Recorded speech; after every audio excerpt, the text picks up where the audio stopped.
Hello everyone, welcome back to this channel. I hope you all are doing well and practicing English every single day. তো friends, আজকের ভিডিওতে আমি আপনাদের সাথে share করব কয়েকটা অ্যাডভান্স ইংলিশ সেন্টেন্স স্ট্রাকচারের ব্যবহার। So watch the video till the end. Now let's get started. তো আমরা অনেক সময় এরকম ধরনের বাক্যগুলো ব্যবহার করে থাকি, যেমন ইংরেজি শিখলে কেমন হয়, কম্পিউটার শিখলে কেমন হয়, এখন কফি খেলে কেমন হয়, বা আজ ঘুরতে গেলে কেমন হয়। তো ফ্রেন্ডস, এই টাইপের বাক্যগুলো আমরা আমাদের দৈনন্দিন জীবনে অনেক বেশি ব্যবহার করে থাকি, রাইট? তো এই কথাগুলোর মধ্যে এই প্রতিটা বাক্যে যে জিনিসটা কমন রয়েছে সেটা হলো কোনো কিছু শিখলে কেমন হয়, এই কথাটা কমন রয়েছে। তো যদি আমরা সেন্টেন্সে এরকম বলি, তাহলে আমাদের ইংলিশে যে ফ্রেজটার ব্যবহার করতে হবে সেটা হলো হাউ অ্যাবাউট, অর্থাৎ কেমন হয়। ওকে, তো এই টাইপের বাক্যগুলোকে বলতে হলে কমপ্লিট সেন্টেন্স স্ট্রাকচার হবে। ফার্স্টে আমাদের বলতে হবে হাউ অ্যাবাউট, তারপরে বলতে হবে ভার্বের আইএনজি ফর্ম, অর্থাৎ ভার্বের সাথে আইএনজি যোগ করে বলতে হবে, এবং শেষে বলতে হবে অবজেক্ট, এবং সবথেকে শেষে আমাদের দিতে হবে কোয়েশ্চেন মার্ক। ওকে, তো এটা হলো সেন্টেন্স স্ট্রাকচার। তো এবার এই স্ট্রাকচারটার ব্যবহার করে দেখা যাক যে এই বাক্যগুলোকে ইংলিশে কিভাবে বলতে হবে। তো প্রথম এক্সাম্পলটা হলো ইংরেজি শিখলে কেমন হয়। হাউ অ্যাবাউট লার্নিং ইংলিশ, অর্থাৎ ইংরেজি শিখলে কেমন হয়। এখন কফি খেলে কেমন হয়। How about having coffee now. Next example, computer শিখলে কেমন হয়। হাউ অ্যাবাউট লার্নিং কম্পিউটার, অর্থাৎ কম্পিউটার শিখলে কেমন হয়।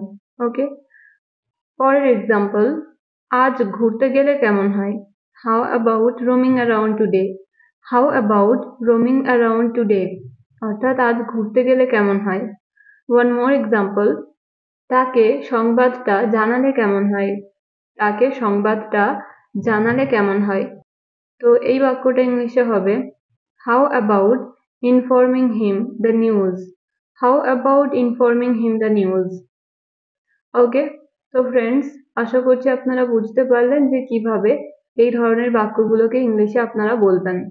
তো এবার এই স্ট্রাকচারটার ব্যবহার করে একটা বাক্যের ইংরেজি আপনাদের প্র্যাকটিসের জন্য রইল। বাক্যটা হলো এখন চা খেলে কেমন হয়। তো ফ্রেন্ডস, এই বাক্যটা আপনারা ইংলিশে কিভাবে বলবেন সেটা কমেন্টে লিখে জানান। ওকে, তো এটা ছিল প্রথম সেন্টেন্স স্ট্রাকচার। এবার আমরা দেখব পরের সেন্টেন্স স্ট্রাকচার। তো অনেক সময় এরকম ধরনের কথাগুলো আমরা ব্যবহার করে থাকি আমাদের ডে টু ডে লাইফে, যেমন সে বোকার মতো কথা বলে। সে এমন ভাবে কথা বলে যেন সে সব জানে। কখনো কখনো সে এমন ভাবে কথা বলে যেন সে আমার বস। লোকটির ভাব দেখে মনে হয় যেন সে এই সম্পত্তির মালিক। তো ফ্রেন্ডস, এই প্রতিটা বাক্যে যে জিনিসটা কমন রয়েছে সেটা হলো কাউকে দেখে কিছু একটা মনে হয় আমাদের, এরকম বোঝাচ্ছে, রাইট? কাউকে দেখে মনে হচ্ছে যেন সে নিজেকে কি একটা ভাবে, এরকম প্রতিটা বাক্যে বোঝানো হয়েছে। তো এই টাইপের বাক্যগুলোকে বলতে হলে সেন্টেন্স স্ট্রাকচার হবে ফার্স্ট বলতে হবে প্রেজেন্ট ইনডিফিনিট টেন্স, তারপরে বলতে হবে অ্যাজ ইফ অথবা অ্যাজ দো, এবং শেষে বলতে হবে পাস্ট ইনডিফিনিট টেন্স।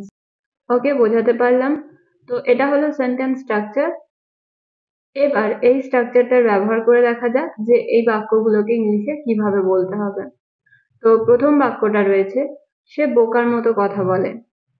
তো এই বাক্যটা ইংলিশে হবে he talks as if he were fool. পরের এক্সাম্পল, কখনো কখনো সে এমন ভাব করে যেন সে আমার বস। Sometimes he acts as if he were my boss. Sometimes he acts as if he were my boss. পরের এক্সাম্পল, সে এমন ভাবে কথা বলে যেন সে সব জানে। He talks as if he knew everything, বা আমরা বলতে পারি he talks as though he knew everything। বোঝাতে পারলাম? আরো একটা এক্সাম্পল, লোকটির ভাব দেখে মনে হয় সে যেন এই সম্পত্তির মালিক। The man behaves as if he owned the property. The man behaves as if he owned the property. তো ফ্রেন্ডস, আশা করছি আপনারা বুঝতে পারলেন যে এই টাইপের বাক্যগুলোকে ইংলিশে কিভাবে বলবেন, রাইট? তো এটা ছিল 2 নম্বর সেন্টেন্স স্ট্রাকচার। এবার আমরা দেখব পরের সেন্টেন্স স্ট্রাকচার। তো আবার কখনো কখনো এই টাইপের বাক্যগুলো আমরা বলে থাকি, যেমন আইন মান্য করা ভালো, সকালে পড়াশোনা করা ভালো, স্বাস্থ্যের যত্ন নেওয়া ভালো, নিয়মিত ব্যায়াম করা ভালো, রাইট? এরকম ধরনের কথা আমরা বলেই থাকি।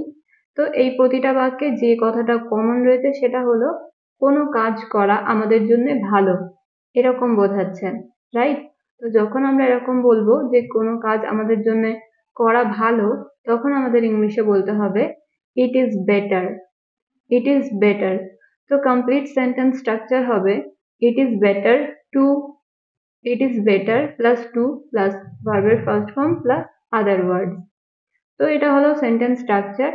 এবার আমরা এই স্ট্রাকচারটা ব্যবহার করে এই বাক্যগুলোকে ইংলিশে কিভাবে বলতে হবে সেটা দেখব। সো ফার্স্ট এক্সাম্পল হলো আইন মান্য করা ভালো। তো এই বাক্যটা ইংলিশে হবে it's better to obey the rule. It's better to obey the rule. পরের এক্সাম্পল, সকালে পড়াশোনা করা ভালো। It's better to study in the morning.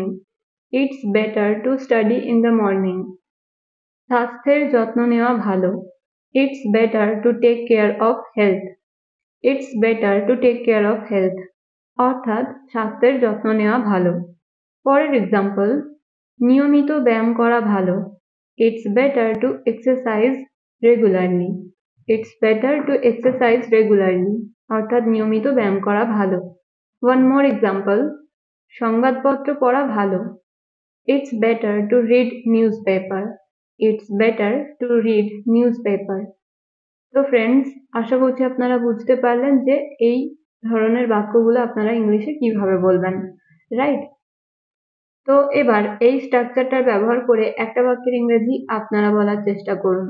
বাক্যটা হলো সকালে ঘুম থেকে তাড়াতাড়ি ওঠা ভালো। সকালে ঘুম থেকে তাড়াতাড়ি ওঠা ভালো। এই বাক্যটা আপনারা ইংলিশে কিভাবে বলবেন সেটা কমেন্টে লিখে জানান। ওকে? তো ফ্রেন্ডস, এই ছিল আজকের ভিডিও। আশা করছি আজকের ভিডিওটা আপনাদের জন্য ইউজফুল হবে। যদি ভিডিওটা আপনাদের ভালো লেগে থাকে তাহলে অবশ্যই ভিডিওটা লাইক করবেন এবং শেয়ার করবেন। আর আপনারা যদি আমার হোয়াটসঅ্যাপ চ্যানেলে জয়েন হতে চান তাহলে এই চ্যানেলের ডেসক্রিপশনে হোয়াটসঅ্যাপ চ্যানেলের লিংক অলরেডি দেওয়া আছে, সেখান থেকে আপনারা জয়েন হতে পারেন। So yeah, that's all for today. See you in the next one. Thank you so much for being here. Stay happy and keep learning.